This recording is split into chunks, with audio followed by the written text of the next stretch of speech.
La mortificación del pecado, por John Owen. Capítulo 1. La promesa de Dios y el deber del creyente. Dice Romanos 8:13. Porque si viviréis conforme a la carne, moriréis, mas si por el Espíritu mortificáis las obras de la carne, viviréis.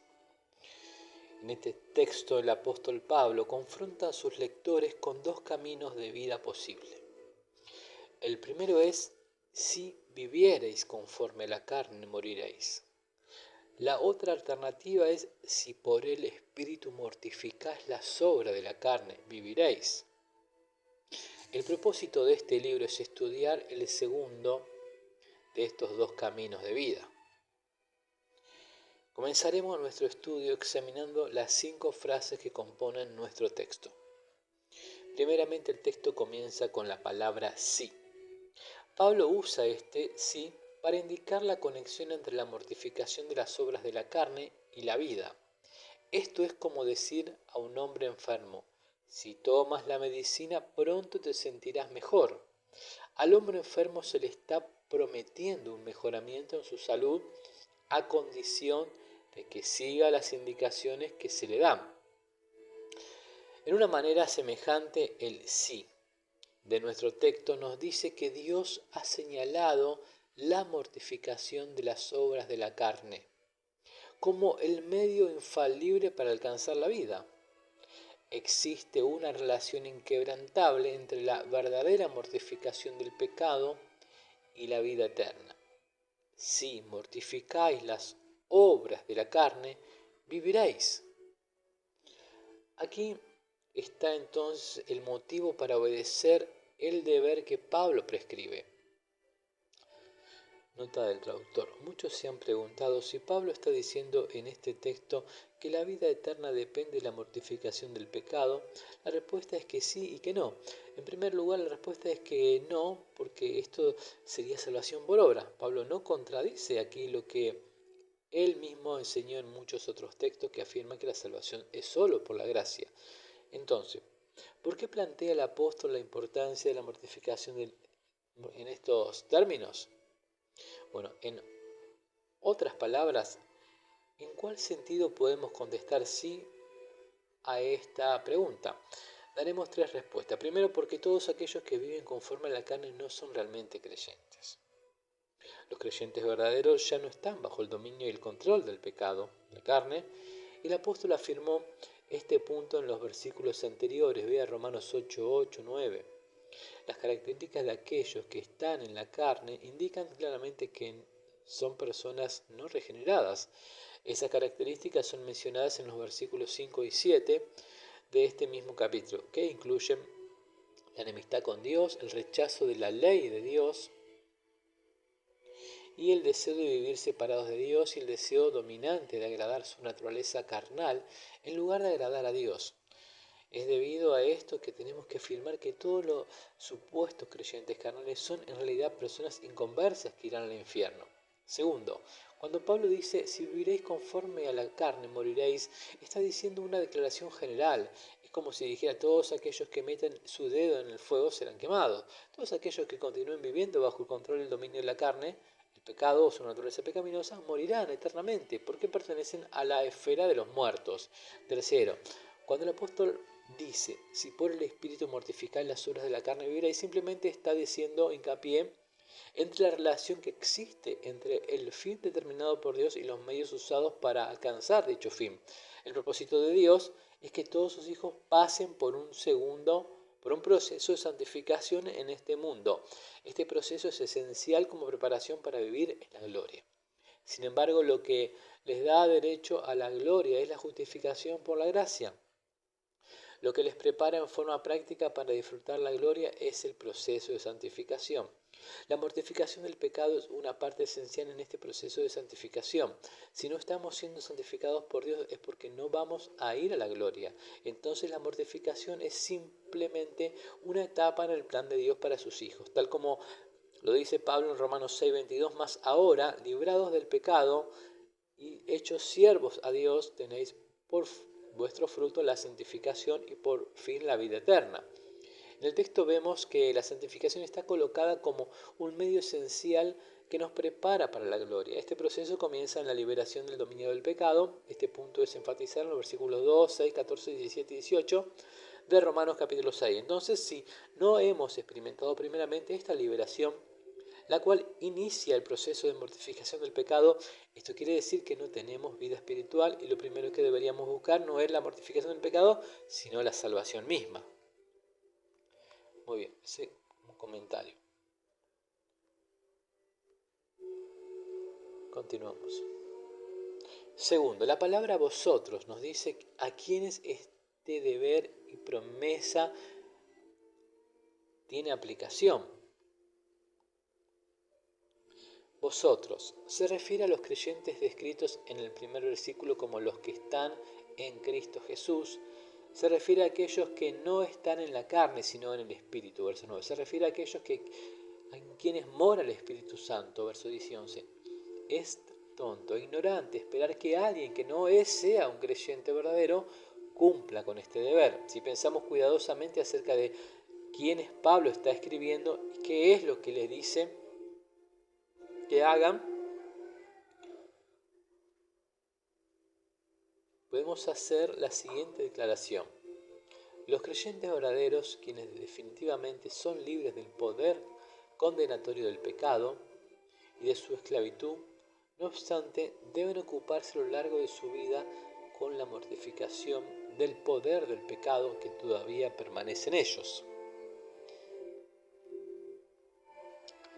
Tercero, la frase por el Espíritu se refiere a la causa principal o el medio para llevar a cabo este deber. El Espíritu mencionado aquí es el mismo que se menciona en el verso 11, es decir, el Espíritu Santo. Él mora en nosotros, verso 9, y nos da vida espiritual, verso 11. Él es el Espíritu de adopción, verso 15, y nos ayuda en nuestra debilidad, verso 26. Todos los demás métodos para mortificar el pecado son inútiles.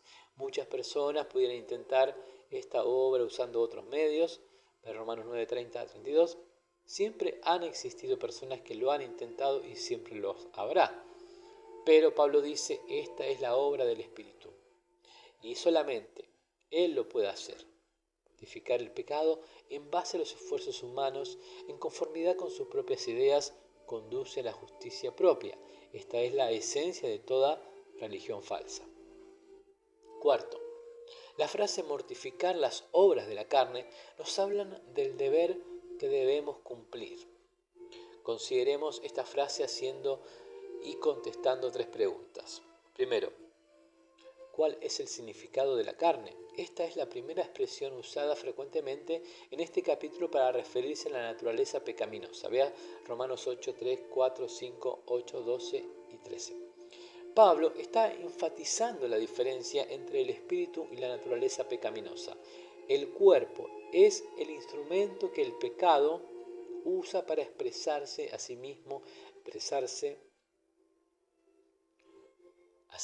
Entonces, Pablo usa la expresión la carne para expresar la naturaleza corrupta y la depravación del hombre.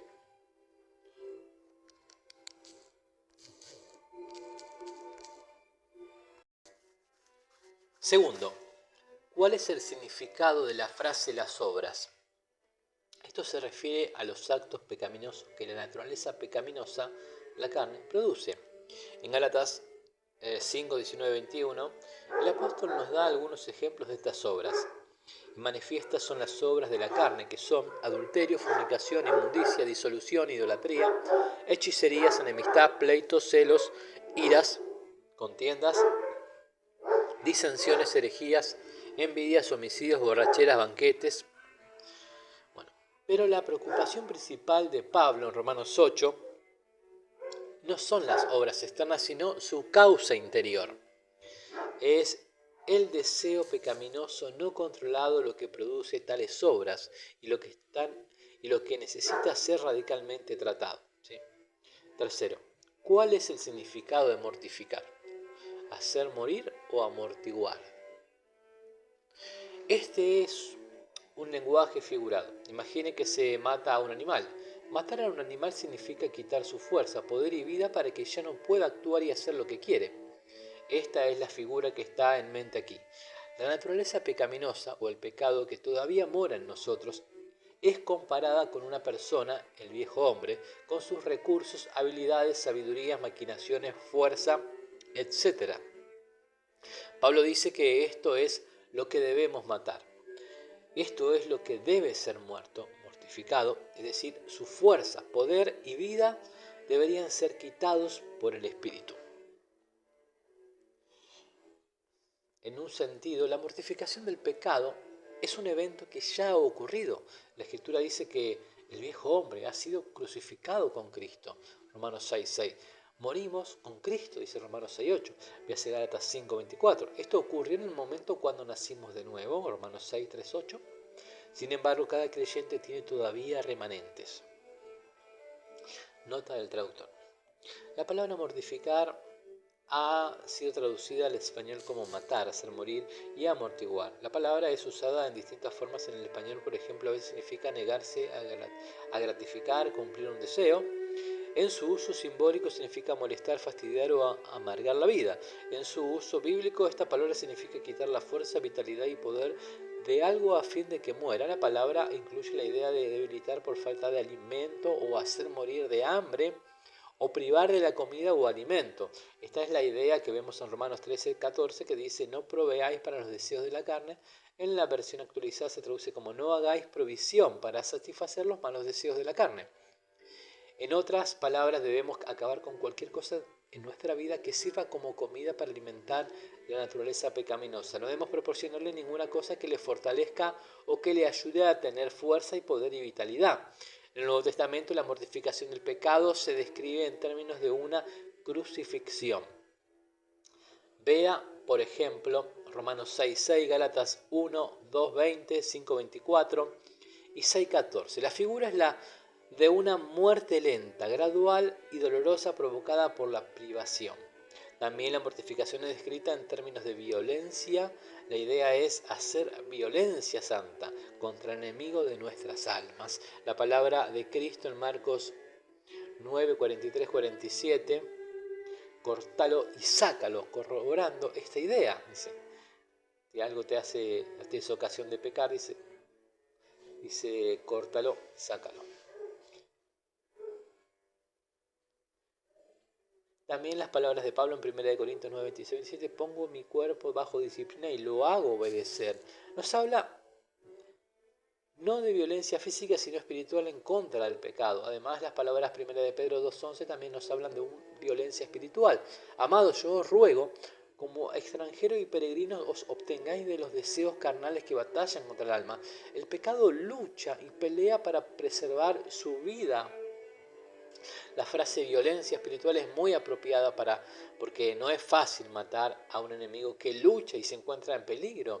Como el mismo autor dice, todos aquellos que piensan acabar con el pecado con unos cuantos golpes ligeros se equivocan, porque fracasarán y terminarán siendo muertos por el enemigo. El autor usa la frase remanente del pecado o los restos de la naturaleza pecaminosa que todavía mora en los creyentes para señalar una distinción importante: el pecado que resta y el que reina. La regeneración asegura que los creyentes no pueden continuar viviendo bajo el control del pecado, pero no significa la aniquilación o la destrucción de las raíces del pecado en su corazón.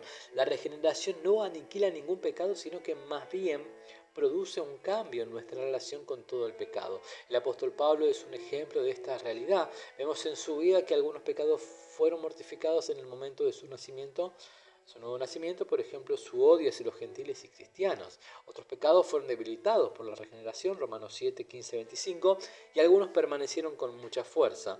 Vease 2 Corintios 12, 7 al 10, su lucha continua con el orgullo. Muy bien.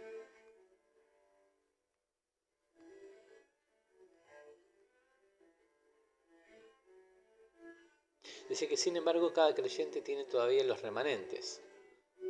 Ahí nos quedamos. Y los remanentes de la naturaleza pecaminosa que buscarán continuamente expresarse. Es el deber de cada creyente hacer morir los remanentes de esta naturaleza pecaminosa. Esto debe ser hecho continuamente para que los deseos de la naturaleza pecaminosa no sean satisfechos. Gálatas 5:16. Finalmente, la frase viviréis es una promesa dada a los creyentes para animarlos a cumplir su deber. La vida prometida es lo opuesto de la muerte con que se amenaza previamente. Si viviréis conforme a la carne, moriréis. Ese Gálatas 1, 6, 8. Quizás el apóstol tiene en mente tanto la vida espiritual en Cristo como la vida eterna. Todos los creyentes verdaderos ya tienen esta vida espiritual, pero pueden perder el gozo, el consuelo y la fortaleza que esta vida les proporciona. En un contexto diferente, el apóstol Pablo escribió: porque ahora vivimos si vosotros estáis firmes en el Señor. 1 Tesalonicenses 3:8. En otras palabras, ahora mi vida será buena y tendré gozo y consuelo en esta vida. Es una forma semejante el apóstol está diciendo aquí.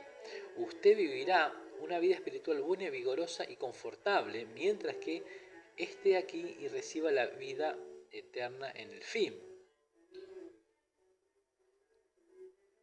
Y recibirá vida eterna en el fin. La fortaleza, poder y disfrute de nuestra vida espiritual dependen de la mortificación de